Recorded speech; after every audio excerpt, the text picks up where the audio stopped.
Cameron stepped into 1990 with mixed feelings. He faced the sting of his first major flop with The Abyss. It was a brilliant film, but in Hollywood, brilliance is measured in box office return. Shut up, what's wrong with you? Two producers, Mario Kassar and Andrew Vajna, were keen to help him make a grand return. After the success of 3 Rambo films, their company was quickly taking over Hollywood, throwing money around and snapping up talent. To make the deal with Hamdale, I said to John Daly, would you sell me your Terminator rights? He said, well, if you give me $10 million, I would. I said, I will write you a check now. Easy money. Come on. Mario Kassar called me up and said, all right, we got the rights to Terminator 2. Our first choice is for you to direct it.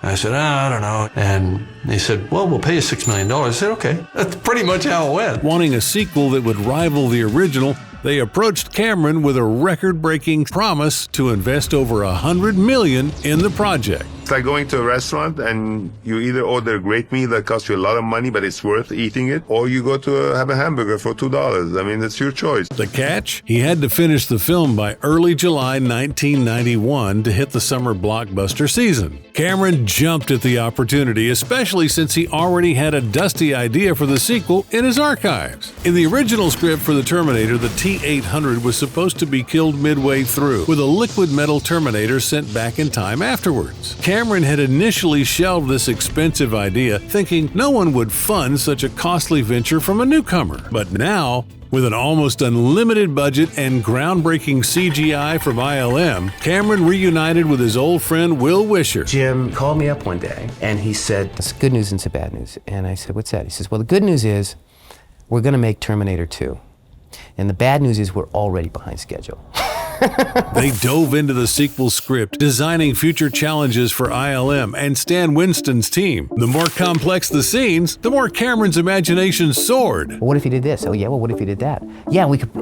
This would be even better. And it's boom, boom, boom. You get to that great idea. But the question was, can we hang the whole movie on a soft surface character with CG? Jim would say, oh, geez, I better call ILM and see if they can do this. And I said, Dennis, can we do this?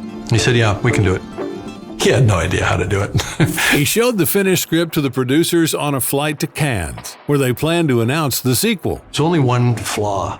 I'm still writing at my house while everybody's showing up at the plane. And I remember literally pulling the script out of the printer and racing to the airport and getting there like 20 minutes late. Arnold Schwarzenegger was also on that flight. Cameron had convinced him to reprise his role almost immediately. I hand it to Arnold, say happy reading, and then I go straight to sleep. My first thought was, bullshit.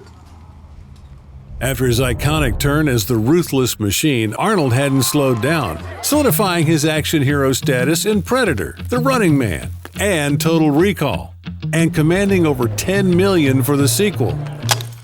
Excellent. Even that hefty sum didn't fully ease his concerns. Arnold worried that turning the T-800 into a good guy might tarnish his original character. He even asked Cameron to have the T-800 kill a couple of people before meeting John. But the director stood firm. Now you're the good guy, you're the defender, you're the protector. He said, okay, all right.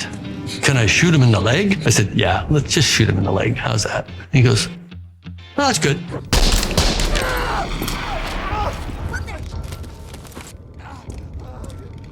He'll live. Linda Hamilton didn't think twice about coming back for the sequel. Cameron caught her attention with a simple plot. Sarah Connor, almost a machine herself now, must protect her son while being locked up in a mental hospital.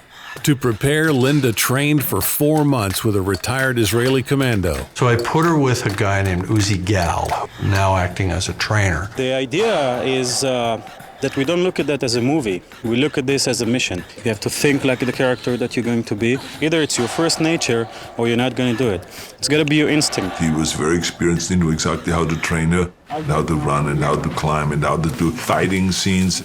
And he taught her weapons handling. It was really like entering the military and learning the mindset and coming up against myself. When she finished with him and she went out for her first day of actual live firing, she put the magazine in, charged it, put 8 rounds right through the center mass of the target.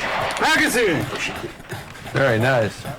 And the groups were pretty good, about like that. and she had never fired a gun in her life. She was 100% there, and she was very determined to learn and was very much into it. Out of the car!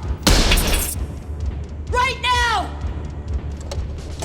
A few days before we start shooting, Jim Cameron says to me, let's all get together and have a nice dinner. Linda comes in and she takes her sweater off, and I'm looking at her arms, veins on the biceps. Everything was like a bodybuilder except miniature. I do remember the fierce pride that I had to show to Arnold. There isn't a higher compliment than praise from the Terminator himself. I said, I can't believe that son of a bitch is fucking more cut than me.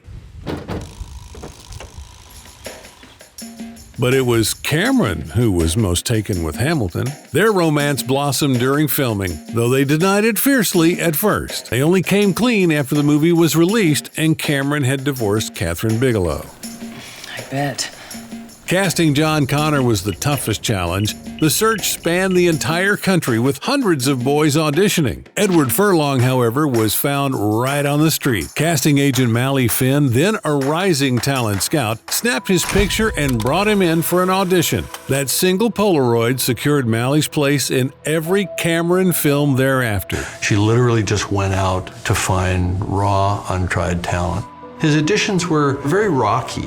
He was completely untrained, but I kept seeing something when I'd zoom way in on him with the video camera. Eddie had everything the script needed. Like his character, he grew up without a father and was apart from his mother. Come on, get your ass inside. Do what your mother tells you. She's not my mother, Todd. Cameron wasn't impressed at first and continued searching, but Finn hired a speech coach for Furlong and brought him back for another reading a few weeks later. She came over to my house and she said, Jim almost wrote you off the list, but, you know, you need another chance. And I took it very seriously and I just went balls to the wall. This time, Eddie nailed it. He cried on cue, sassed back convincingly, and maintained unbroken eye contact with Cameron. What's wrong with your eyes? Nothing. And Jim said, Eddie, don't tell anybody, but we picked you for this film. And I felt like hugging Jim, but he's a guy, so I didn't hug him. Why?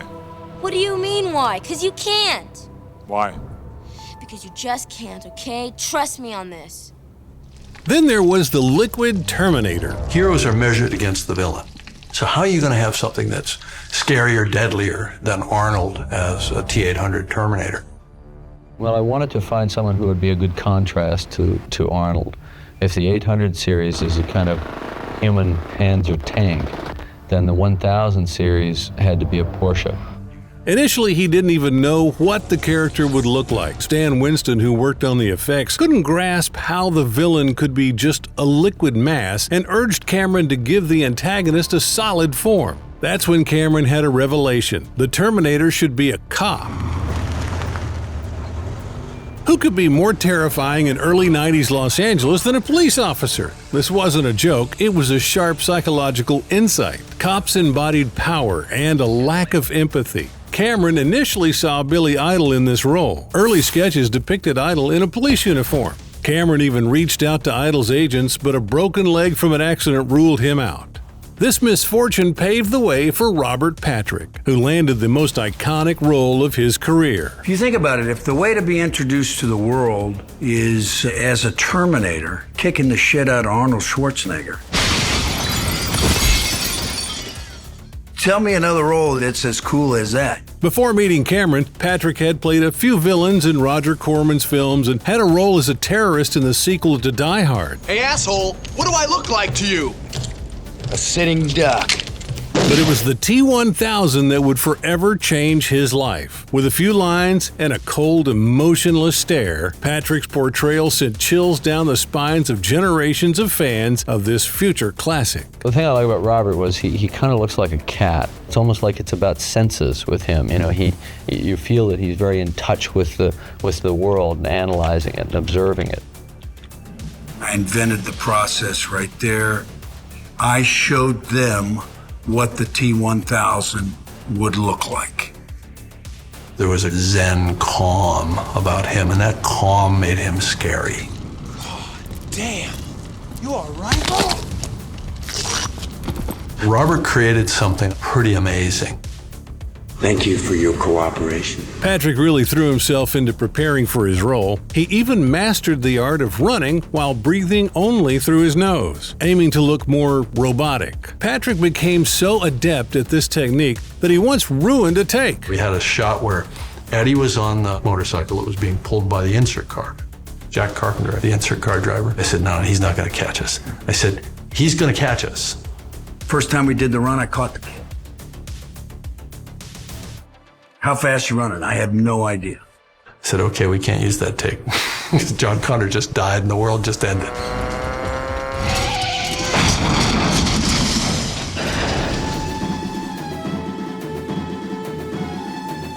Yet what cemented Patrick's place in cinematic history wasn't his speed, but the behind-the-scenes work of countless artists. They only had 9 months, which was really the scary part, to do these really complicated shots. They had to create the new technology, then they had to apply it and get it done on a schedule. James Cameron brought together two powerhouse teams to create the film's groundbreaking special effects. Visual effects fell to ILM under Dennis Muren, while Stan Winston handled practical effects. It was a constant, little juggling act in the very beginning to figure out what was going to be done optically, what was going to be done as a real-life effect, and then what things from us would be needed for ILM to help them work things out optically, and vice versa. And it just worked out as perfect as it possibly could have. Stan Winston would start the effect, the CG would do the hard part, let's say one of the shotgun wounds healing or a head changing geometry in some way that a physical puppet couldn't do. And then he would carry on after that, where we had various types of rubber suits that had been vacuum metallized so that they were reflective as if they were liquid metal, and in quick cuts we got away with it. Although ILM had tested efforts for the T-1000's morphing during The Abyss and Ron Howard's Willow, Terminator 2 posed a fresh challenge. They made an exact replica of Patrick, scanning him with a large laser over 3 days. Robert was great. He came up to ILM in San Francisco before we started the show. He was a great sport, and whatever crazy thing we asked him to do, he did it. I'm sitting in a chair, like this, and I've got to stay totally control, hit this emotion, and lock on this expression, We got Robert, and he was up here, and we painted a grid on him and shot a lot of footage of him, and we could see how the grid moved as his muscles moved and his bodies moved around.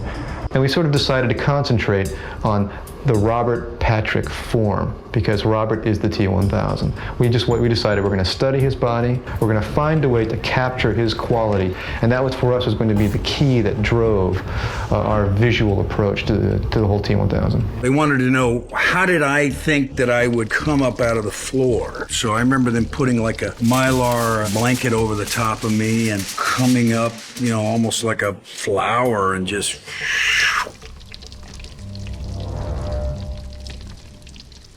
The standout shot featured the liquid Terminator emerging from the fire. It was filmed twice, once with the actor and once without. The operator had to replicate the exact movements each time, succeeding only after 20 takes. But the effort paid off. The sparks reflections on the T-1000's body showcased the future of this technique. No cut.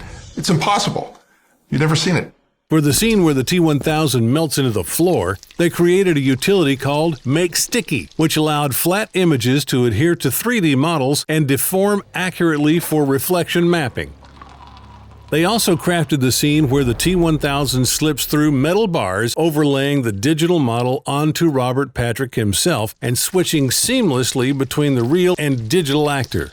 Then the gun doesn't go through, to remind you that it's something special. For the scene where the T-1000 flows into the helicopter cabin, they simply reconfigured the software used in The Abyss. Get out. For all the credit we give to the digital wizards, the real magic came from blending those effects with practical ones. And action! Take the bullet holes on Patrick, for instance. Those were made with rubber gadgets triggered by tiny explosions and springs, all hidden under his clothes. This setup, dubbed the bullet hit shirt, was later enhanced by CGI to make the wounds heal.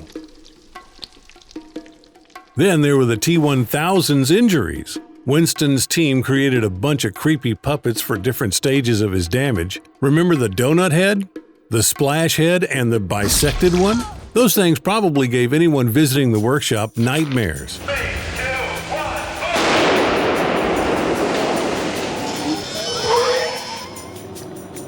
And Arnold had his own set of puppets too.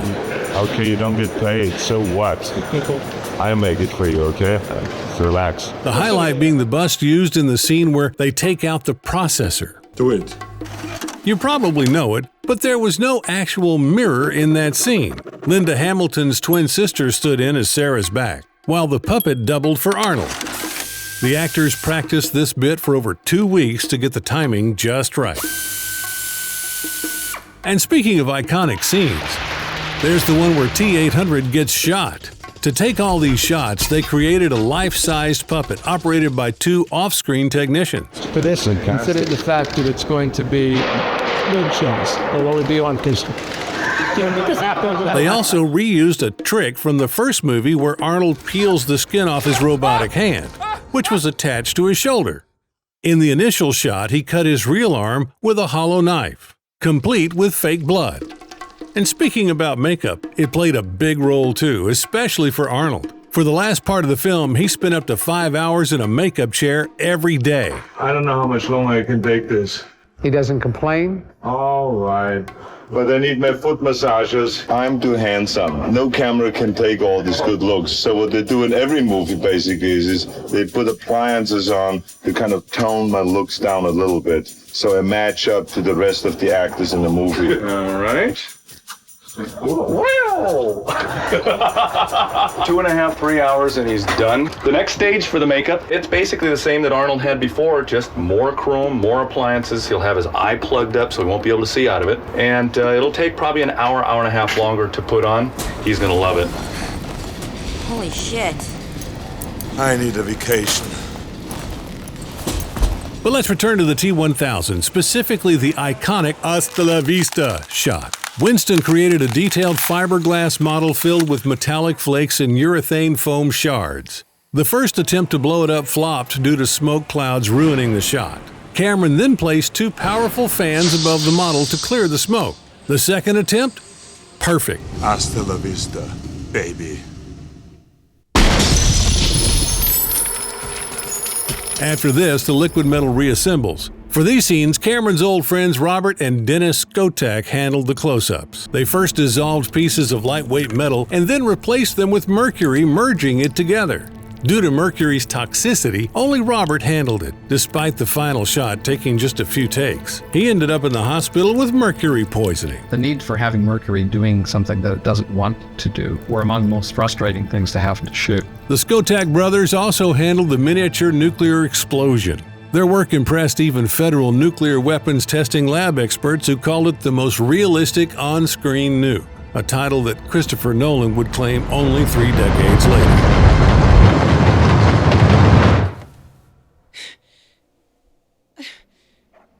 The wide shot was a combination of early particle generators and hand-drawn city images, while the close-ups were the Skotak's work. We found ourselves having to come up with materials for the insides of the building that could be mass-produced and assembled crudely but visually effectively. We found that matzo crackers were in the right scale for rooms. They had the little segment lines so we could break them up and glue them in, and they were cheap. We had balsa wood chunks, plaster pieces. We also found that various types of cereals like shredded wheat and cornflakes were spray painted because, again, that looks like broken masonry. Facing across from the miniature buildings about 9 feet away was a row of air cannons and several Ritters and E-fans. We found ourselves augmenting all of these with upwards of 25 or 30 cables attached to the back of the set. All these wires also pull the model apart internally. In addition, we layered in several exposures of particles blown across the frame with an air cannon. We essentially did 3 cameras photographing the entire setup at once. It was either 8 or 9 times that we did those over.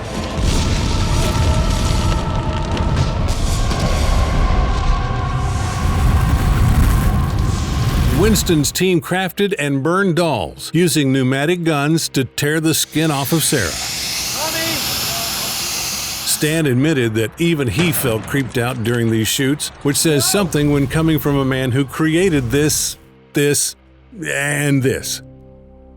It was very unsettling. And it was the one time when you got a little uncomfortable because it wasn't pleasant to look at while you were shooting it. But it is the important aspect of the film.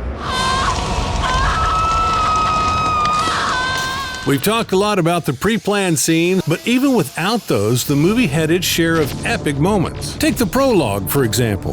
It showcased the future war in all of its terrifying glory with real, controllable T-800 models marching across the screen. It's the same endoskeleton, but it's much more technically advanced than the endoskeleton in the first movie. It's actually artistically advanced, so they can do more. There's more life to these endoskeletons. They paid homage to the first film by using old-school stop-motion animation for the background machines. The foreground, though, was where the magic happened. One T-800 had a spike in its foot designed to crush a skull on contact. Knowing Cameron's penchant for multiple takes, Winston's team molded 28 wax skulls for this shot. By 3 a.m., after the 26th take, a frustrated Cameron called it a night. The team braced for a meltdown tomorrow when the skulls ran out. To everyone's relief, the next morning, Cameron declared that take 5 was perfect. Phew!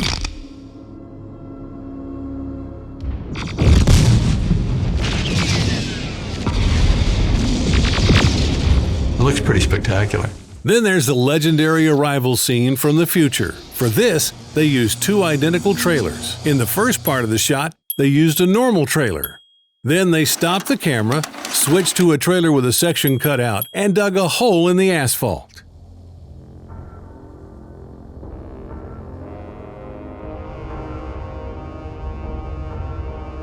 The first major action scene? Oh, you know, just a casual chase through the valley flood channels packed with dozens of dangerous stunts. I had a specific image for that sequence, which was you're a rat in a maze and you can't get out. And if you've ever been in one of those drainage systems, once you're in, you're kind of stuck there for a long time. Fun fact, the truck's roof wasn't originally supposed to be a convertible. But despite meticulous planning, no one had measured the height of the overpass above the channel. So Cameron, being the mad genius he is, decided to improvise.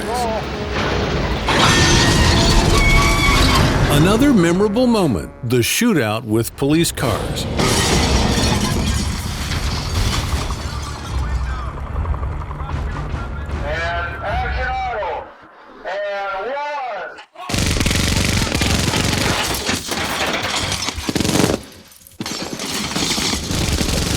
Picture this, a pyrotechnic symphony that ends with a building explosion. We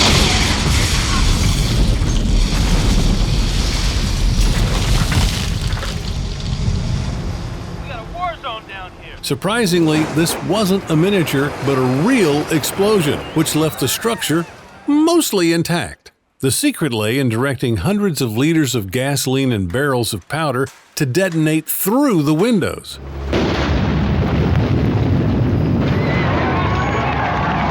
Were we supposed to roll? That was a rehearsal. I was waiting for your cue, Jim. Then came the highway chase, the film's most intense and challenging sequence to execute. For this scene, the team rented 5 miles of road in San Pedro, California, setting up props and lighting for a night shoot. Just when you think nothing can go wrong, someone decides to steal all the cables from the set. Enter producer Stephanie Austin, who found replacement cables faster than you can say hasta la vista, baby. That's 5 miles of highway that they had to light. In order to do that, they had to rent pretty much every piece of lighting equipment Hollywood had. There was no more cable available in Hollywood because we took all the cables. Her reward? A badge with her name, Austin, on the T-1000's chest. Yet problems persisted. Midway through filming, Cameron realized the liquid Terminator didn't have enough hands to pilot the helicopter and reload his gun simultaneously. He called Winston's team in the middle of the night and they crafted a 4-armed costume from available materials on their way to the set. But wait, there's more. The helicopter pilot, a Vietnam War vet, handled the stunts like a pro, but the cameraman, not so much. Too scared to shoot the scene where the helicopter flies under an overpass, he handed the camera to Cameron, who filmed the scene twice himself, one take in front of and one behind the helicopter. The grand finale took place at a rented factory. The star prop of the scene, molten metal, was actually a mix of dramatic lighting, a translucent material called Metasil, smoke, and pyrotechnics. While Cameron managed to include almost everything he envisioned in the movie, there was one concept he had to drop: the time machine hidden deep in Skynet. But don't worry, those sketches didn't gather dust. They made a cameo in the film Contact 5 years later. Even after filming wrapped, Cameron had an incredible task ahead. He had 300 kilometers of film, hundreds of hours of footage that needed to be condensed into a feature-length movie. In the end, less than 1% of the material made it into the theatrical release. Dozens of scenes were left on the cutting room floor. There's not much time left in the world, Sarah. One of the things I always feel strongly about in a sequel is that it shouldn't require you to have seen the first film. It should be self-contained. You're strong, Sarah. Stronger than you ever thought you could be. On your feet, soldier. It didn't surprise me that this didn't make the cut, because you've only got so much movie, and it's not part of the storytelling. It's more of like, well, remember this. From a vision that showed Sarah Connor's sensitive side to numerous episodes featuring the T-1000. Honestly, those T-1000 scenes were better off cut. In the director's cut, Robert Patrick's character mimics human emotions too much, which makes him less scary. Do you have a photograph of John? Yeah, sure, hold on. Another crucial part of post-production was sound design. All the pricey effects by ILM and Winston Studio got a major boost from Gary Rydstrom's creativity. Sounds that seem organic and real, but they're bigger than anything you've heard before. It's sound effects with a lot of testosterone.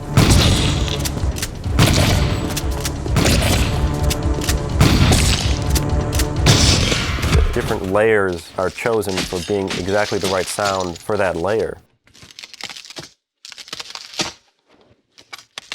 So there's a lot of details that go into making something that you then believe has been recorded on the set. The shape-shifting sound, that was dog food falling out of a can. The ILM effect, which is brilliant, I don't know what it costs, but a lot. And the sound effect is about 35 cents. Even more amusing is that Gary, along with the visual effects wizards, snagged an Oscar for the film. But that came later. First, Terminator 2 hit theaters on the planned weekend right before the 4th of July and raked in over $30 million. More than half of all tickets sold that weekend were for James's new film.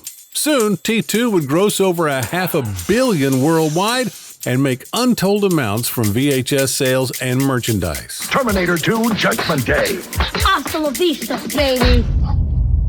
Once again, Cameron built on the success of the first film. Just like with Aliens, he expanded the fan base without upsetting the original's devotees. So we took a shot at it, and we are very delighted that everyone, if it is the critics or the people that have seen it, think it is better than the first one. So that's what we want to do, is entertain people all over the world. What did anger fans, though, were the endless sequels that squeezed every last cent from the franchise's most loyal followers. I came from a future like that.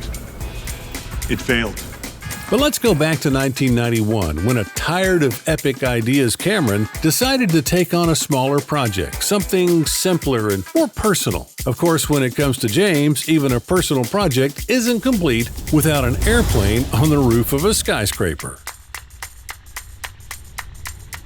Hey, we did our best to create a fun and informative video for you. If you think we succeeded, please hit that like button, subscribe, and ring that notification bell. It helps us out a lot.